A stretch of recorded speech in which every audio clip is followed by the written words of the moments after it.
Assalamualaikum warahmatullahi wabarakatuh. Yang saya hormati Ibu Mary Siska selaku dosen pengampu. Baiklah, perkenalkan nama saya M. Razim, jurusan Teknik Industri UIN Suskaryau. Kali ini saya akan mempresentasikan sebuah penelitian dengan judul Perancangan Alat Potong Tanaman Mendong yang Ergonomis. Penelitian ini dilakukan oleh Lintang Zahnima Kalsum pada tahun 2018. Ada beberapa poin penting yang perlu saya sampaikan. Yang pertama, pendahuluan yang berisikan latar belakang, rumusan masalah, tujuan penelitian, batasan masalah, dan sistematika penulisan. Kemudian, selanjutnya yang kedua, landasan teori yang berisikan tentang teori-teori apa saja yang perlu dibahas. Yang ketiga itu metodologi penelitian yang berisikan studi pendahuluan, perumusan masalah, menentukan tujuan penelitian, pengumpulan data, pengujian data, penghitungan persentil, desain alat potong, dan validasi desain. Adapun latar belakang penelitian ini dilakukan yaitu mendong merupakan salah satu tanaman khas daerah Kecamatan Minggir, Sleman, Jakarta.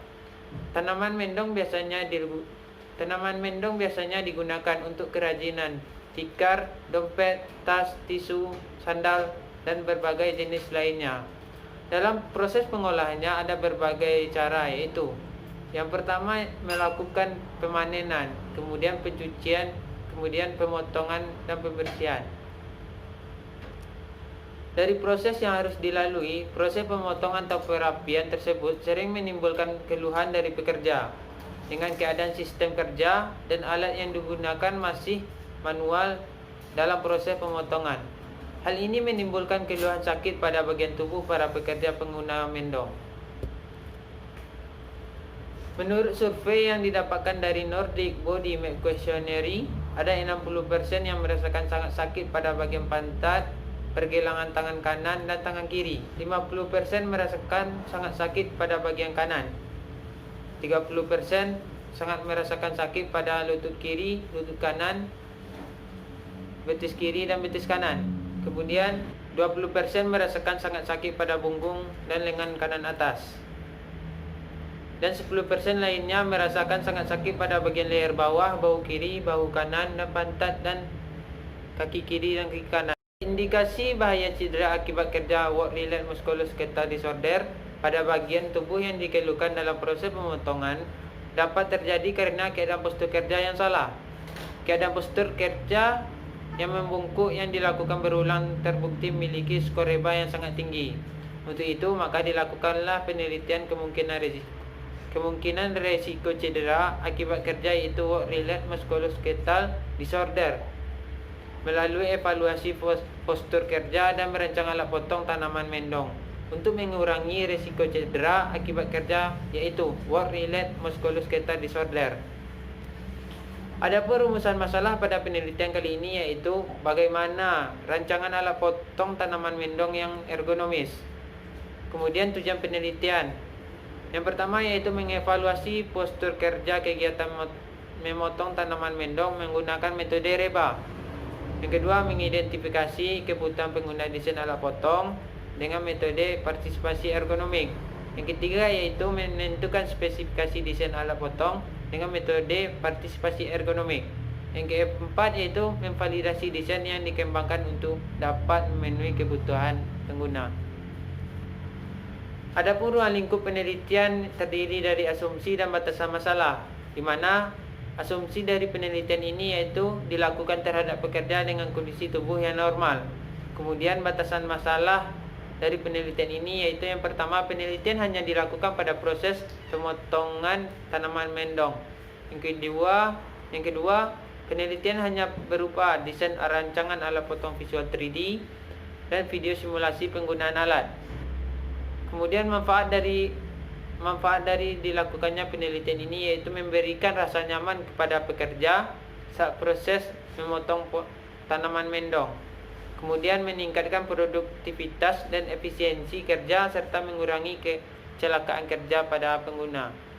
Adapun sistematika penelitian yaitu yang pertama pendahuluan, kaji literatur, metodologi penelitian, pengolahan data dan penghitungan data, pembahasan, dan terakhir kesimpulan. Selanjutnya bab 2 yang berisikan landasan teori. Yang pertama yaitu postur kerja. Susiono dan Prasetyo pada tahun 2002 menyatakan faktor risiko sikap kerja terhadap gangguan muskuloskeletal adalah sikap kerja yang sering dilakukan oleh manusia dalam melakukan pekerjaan. Posisi tersebut antara lain berdiri, duduk, membungkuk, jongkok, berjalan, dan lainnya. Selanjutnya yaitu work-related musculoskeletal disorder. Jala Juwita pada tahun 2015 menyatakan keluhan penyakit yang sering diderita oleh pekerja adalah work-related musculoskeletal disorder.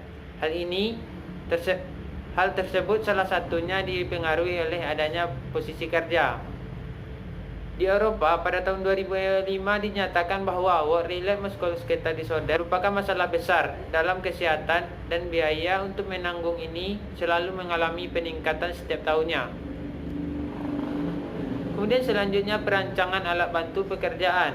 Pranajaya pada tahun 2014 menyatakan perancangan adalah di mana suatu proses yang bertujuan untuk menganalisa, menilai, memperbaiki, dan menyusun suatu sistem, baik secara fisik maupun non-fisik.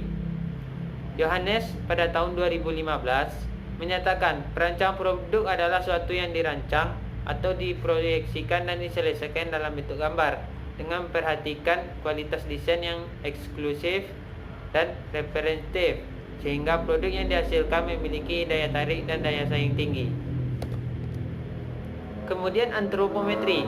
Menurut Surya pada tahun 2013, antropometri adalah suatu kumpulan data numerik yang berhubungan dengan tubuh manusia, yaitu ukuran, bentuk, dan kekuatan.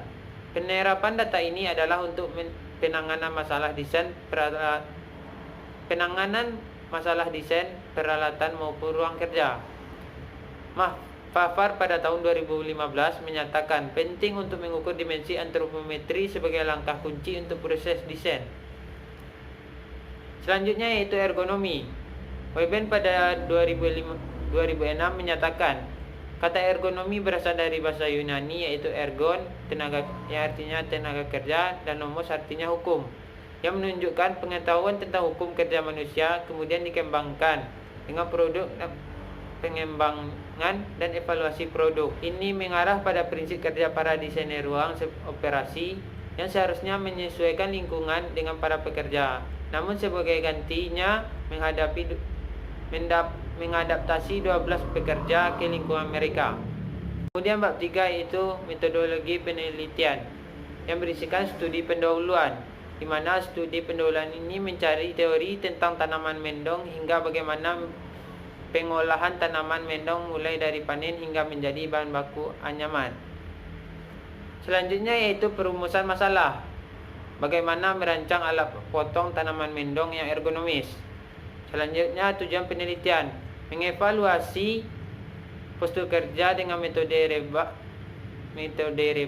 mengidentifikasi kebutuhan pengguna, spesifikasi desain, dan validasi desain. Selanjutnya yaitu pengumpulan data yang dilakukan dengan 4 cara yaitu observasi, survei, pengukuran antropometri, dan focus group discussion. Kemudian pengujian data, di mana ada 3 pengujian data yaitu uji keseragaman data, uji kecukupan data, dan uji normalitas data. Selanjutnya yaitu perhitungan persentil, di mana digunakan untuk mendapatkan ukuran dimensi yang akan digunakan untuk merancang sebuah alat atau produk. Kemudian desain alat potong. Perancangan alat potong yang dilakukan dengan software SolidWorks. Alat yang dirancang berupa visual 3D. Kemudian terakhir yaitu validasi desain. Validasi desain diuji menggunakan uji statistik non-parametrik, Kruskal, dan Wallace. Berikut merupakan diagram alir dari penelitian yang dimulai dengan studi pendahuluan, perumusan masalah, menentukan tujuan penelitian, dan dilakukan pengumpulan data, di mana ada 4 cara untuk pengumpulan data, yaitu observasi, survei, pengukuran data antropometri, dan focus group discussion. Setelah dilakukannya observasi dan survei, maka dilakukanlah perhitungan dengan menggunakan metode reba. Selanjutnya yaitu dilakukanlah evaluasi postur kerja. Selanjutnya yaitu pengukuran data antropometri yang dilakukan dengan 3 pengujian, yaitu uji keseragaman data, uji kecukupan, dan uji normalitas sehingga mendapatkan sehingga selanjutnya yaitu dilakukanlah perhitungan persentil. Kemudian selanjutnya yaitu fokus group discussion untuk mendapatkan desain perancangan. Setelah data terkumpul, setelah pengumpulan data dilakukan, maka dilakukanlah uji validitas dengan metode Kruskal dan Wallace. Baiklah, hanya itu yang dapat saya sampaikan. Terima kasih kepada Ibu Mary Siska selaku Dewan Penguji. Saya ucapkan terima kasih. Assalamualaikum warahmatullahi wabarakatuh.